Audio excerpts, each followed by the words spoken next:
December 10th, 2025. I'm just going to be reading another one of the Tumblr posts I already made. And then I'm going back to washing the dishes. This was written on July 25th, 2025. Pretty kitty, can you get down from there without knocking everything off the shelf? Come here.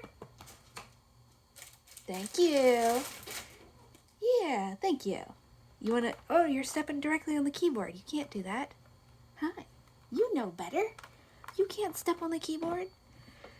Alright. You can't step there either. You're gonna unplug my computer. Don't nuzzle that. Anyways, this post was written on July 25th, 2025. Let's just do it. Most people who start reading the Murderbot Diaries, Book 1, All Systems Read, go in with the expectation, as reasonable people, that the point of the series will be fighting back against the slavery and dehumanization. Pretending that everyone who reads books just wants to turn their brain off and not think about anything is a disservice to everyone who's not as anti-intellectual or racist as you, as well as anyone who's ever written anything. But Martha Wells stands who don't want to admit that the Murderbot Diaries is filled to the brim with racism, slavery apologism, ableism, exorcism, and more, want to pretend that everyone just wants the slavery in this story to continue. No one really expects a storyline that... No, this is in quotations. No one really expects a storyline that literally sells itself as anti-capitalist robots in space to actually fight for meaningful change. Anyways, let's look at the numbers, shall we? These are the numbers of ratings, not reviews, just the ratings, a thing that requires 1 to 2 clicks and no typing, left on Goodreads. These are the numbers of people who cared enough about the story to rate it. Let's see how these numbers progress. As of July 25th, 2023, Book 1, All Systems Read, has 334,458, aka, to summarize, 335,000 ratings. 335,000 people who gave enough shits one way or the other, whether they loved or hated it, or just thought it was okay. 335,000. That's 335,000 people who cared enough to leave a rating. Right? Picturing that number in your mind? 335,000.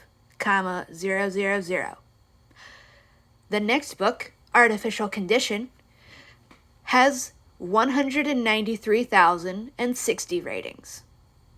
We will round that up to 192,000 because it's literally just, yeah. So we go from 335,000 and we immediately drop to 192,000. Then Book 3, that had 154,680 reviews. So we go from 192 to 155. We'll just start saying, I'll just leave off the hundreds of thousands for now. Although, no, that won't work because we get below that. Okay. Yeah. Book 3 had 155,000 ratings. Book 4 has 136,506. So we go from 155 to 136,000. Obsolescence, which is the 5th story in publishing order, is an outlier, and you can no longer leave ratings or reviews for it on Goodreads because they don't let you rate individual stories that were in anthologies for some fucking reason. But that had 89, which is an outlier and should not be counted for multiple reasons. 1, nobody in the future can leave a rating because that Goodreads is shit. But you can leave a rating and a review on Storygraph, though, so you can go there, but you can't do it on Goodreads. And also, Almost nobody knows that Obsolescence exists as a story, despite the fact that it is free to read online in both English and Spanish with a PDF, which I will be linking in the description of this video once it's uploaded enough from my phone that I can edit it on my computer to add the link, because Martha Wells goes out of her way to not tell people that this story exists, for reasons that will become very apparent if you can take the time to read it, which you should. I will warn you, it's extremely and violently ableist towards physically disabled people. But that's an outlier as far as this list of ratings go. It had 89 ratings as of July 25th, 2025. But that doesn't count, alright? Next in publishing order is Compulsory. An extremely short thing that can't really be called a story, it's just a random fucking snippet, is again an outlier. It is free to read online, but again, there's not much done to bring people's attention to it. That has 12,459 ratings. Again, it is an outlier though, so... Home Habitat Range Niche Territory, which is also a short story, but actual attention was given to it to make people aware of the fact that it exists, has 27,341 ratings. Now we finally get to the next actual book in the series that's published as its own thing and not a short story that barely anybody knows about. And this is the very funny fucking part, because... Also, not all of this commentary is on the post. I'm just adding extra shit in. In the post, I have all just listed off with the numbers, and then I do other stuff. But for context, as of, before Network Effect came out, Tor was so desperate to get people to buy Network Effect that they literally gave away the first 4 books in the series for free, because... they're not actually 4 separate books, it's very blatantly just one goddamn novel that was chopped into 4 so that they could get more money by selling it piecemeal and pretending that each 25%, each quarter of the actual goddamn book was all just its own thing, when it very clearly wasn't. If you literally look at the quote-unquote character arc that happens from All Systems Red to Exit Strategy, it's very blatant, especially when you go out of your way, and you can look up the goddamn publishing dates and see it for yourself. It's very clear that this is literally just one goddamn novel that was chopped into 4. Anyways, Network Effect, to reiterate, the last full-length proper book in the series, that was Exit Strategy, which had 136,000.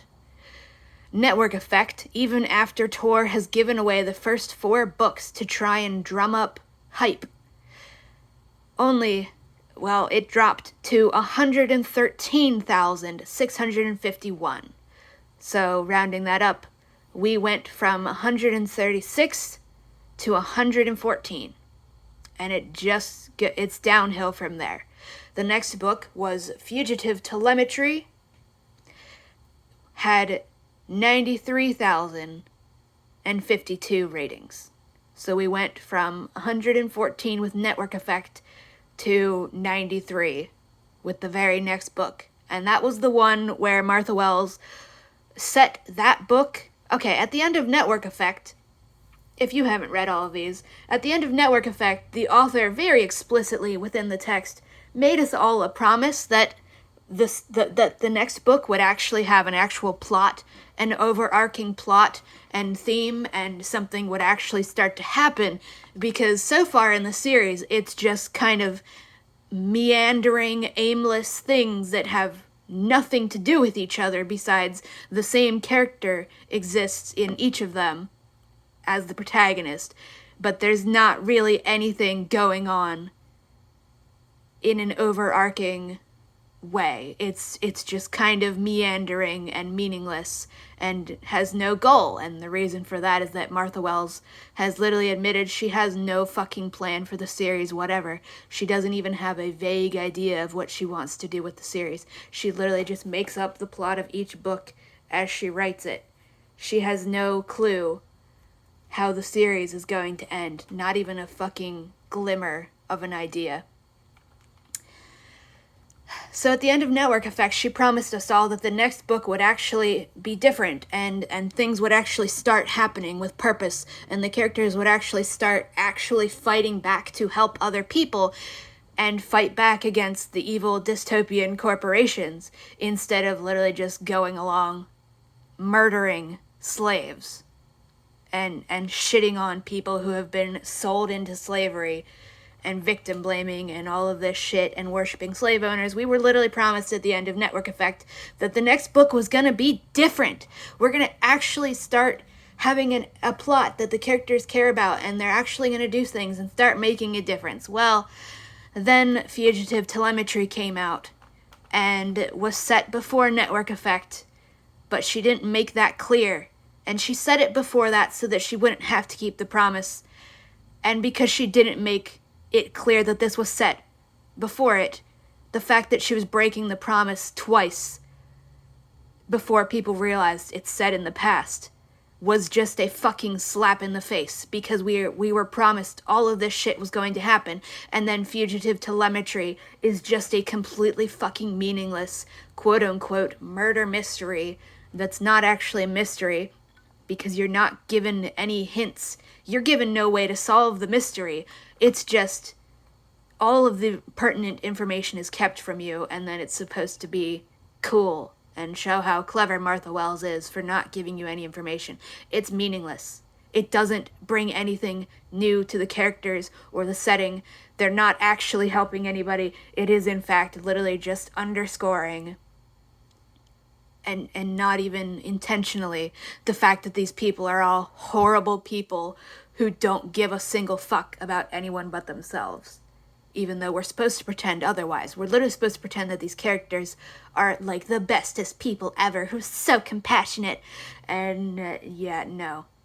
Fugitive Telemetry was a slap in the face to everybody who took Martha Wells' word at the end of Network Effect that the next book would be different, and the characters would finally start fighting back and making a real difference. So after that, Fugitive Telemetry had 93,000 ratings. System Collapse, the next one in publishing order, has 63,696 ratings. So we go from 93,000 to 64,000. And this is System Collapse is the final straw for most people at this point. And you can go on Goodreads, you can go on Storygraph, you can go everywhere and see it for yourself. Data Ghost, I put this in the list before I realized that Goodreads wasn't going to let people leave reviews for it, because it's another short story that is in an anthology, and so we were not going to get any numbers for that, because Goodreads is shit and doesn't like short stories that are in anthologies for some fucking reason. It doesn't make sense. And then we have rapport, friendship, solidarity, communion, empathy. Another short story, at least, is free to read online, and is I say it's free to read online. It is free to read online, but then it's also for sale for the same ebook price that book 1 was originally being sold for. But there's blatant typos. There's no fucking plot whatsoever. And the story just stops abruptly. It's even people who refuse to admit anything was wrong with the writing before now are forced to admit that this shit reads like a bad fan fiction. Because that's exactly what it's written as. There's literally no plot. There's literally not an ending to the story. It just stops. Just read it for yourself. Just fucking Google it. And as of January, or did I say July? Yeah, as of July 25th, 2025, that short story had 2,506 ratings. So then, just for the main series, All Systems Red had 334,458. This was the starting number that we are basing the audience retention on. Then, Artificial Condition had 193,060 ratings, which means we are subtracting 141,398 ratings, which leaves 57% of the audience is left. 57%, only 57% of the people who read book 1 and gave enough fucks to leave a rating read book 2 and had enough fucks to give a rating. Then Rogue Protocol dropped to 154,680, which means we are subtracting 38,380, which is slightly better than before, but that's still a lot of people. This means we are now down to 46% of the original audience is remaining. Exit Strategy, 136,506. We are subtracting 18,174, which means we are now down to 40% of the original audience remaining. Fugitive Telemetry, 93,052. We have fucking lost 43,454 people. 43,000 people who put up with the series long enough to get to Exit Strategy bailed ship during Fugitive Telemetry, the one that was set in the past, where nothing happened, specifically so that Martha Wells wouldn't have to keep her promise that the next book will be different. And then she slapped everybody in the face as blatantly as she could have done. We have only 27% of our original audience remaining. And then System Collapse. 63,696 ratings. We have lost another 29,356 people. Almost 30,000 people who stuck with the series to even after Fugitive Telemetry have given up because of System Collapse. We are now at 19% of the original audience remaining if we are only counting the physical books that get touted as books. I cannot fucking wait to see what the numbers are going to be for platform decay, which is literally another word for enshittification. She has literally named her newest book in the series that only has 19% of its original audience remaining. She has literally named it enshittification.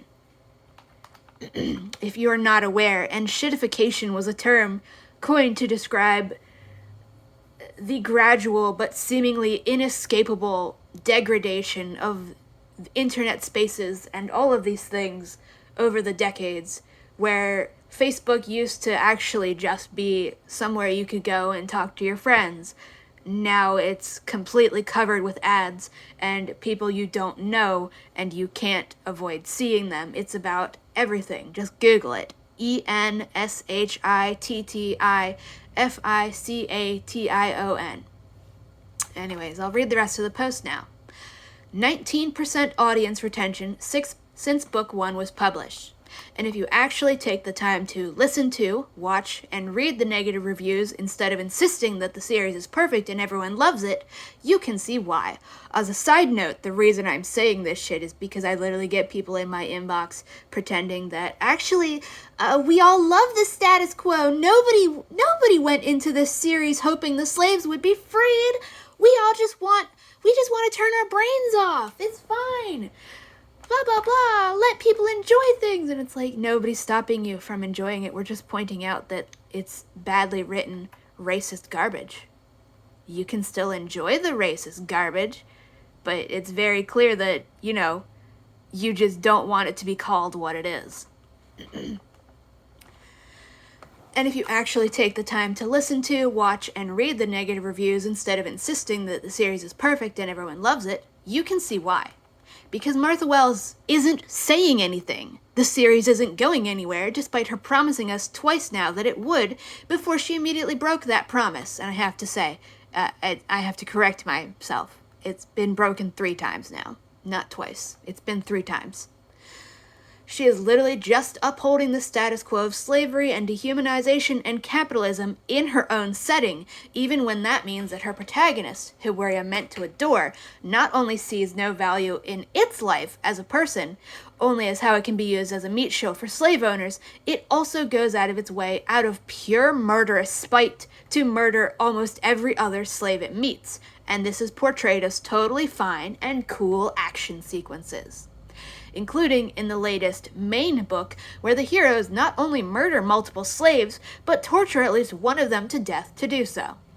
She expects us to continue adoring her slave owners, who are all disgustingly rich, and just pretend that they don't know that slavery is wrong, so it's okay for them to be slave owners. Most people who saw the summary and premise of Book 1 assume that, of course it's going to be about fighting back against the system, right? And then with every new story that comes out, that continues to not happen, even after the author promised us it finally would, and then immediately broke that promise, and then promised us again that next time it'll be different, and then just now in July 2025, broke the promise again, twice. Yeah, those numbers speak for themselves. People who are picking up a book about a slave do, in fact, want to see that slave actually achieve real freedom and happiness, or at least try to do so. They do not want to be strung along without any meaningful change, as the slave protagonist continues to see itself as worth less than its owners, while it murders other slaves in worshipful protection of those same owners, while the author asks us to cheer this on and think it's cool and heartwarming, because this slave is one of the good ones, and all the rest need to be put down like dogs in order to protect the poor, innocent slave owners who've never done anything wrong in their lives. Martha Wells is racist and is baking her love of slavery into the Murderbot Diaries. It was inbuilt from the very premise. She literally planned to have Murderbot successfully kill itself to protect its slave owners at the end of Book 1. The plan was to literally say, "Look how beautifully tragic it is when slaves kill themselves to protect their owners. I would be such a nice slave owner that my slaves would want to kill themselves to protect me." And then she decided that was too sad, and also, she could make more money if she kept Murderbot alive. So to make up for the lost opportunity, she made sure to tell us that 6 sex slaves heroically killed themselves to protect their slave owner rapists in Book 2. And then made sure to make the climax of Book 3 be, oh, what do you know, another slave heroically killing themselves to protect their slave owners. Because literally, the entire premise of the story, the reason it exists, is that Martha Wells is a racist white woman from Texas who fantasized about being such a nice slave owner that her slaves would kill themselves to protect her, to show how heroic and moral they are. And then she did that again 6 times in 3 stories that aren't even long enough to form a novel on their own. And then Book 4 has the slave, who had thought about escaping, go crawling back to the slave owners it was running away from, because it realized its true purpose in life is to protect them by being used as a meat shield for them. A thing another slave literally told it in Book 2.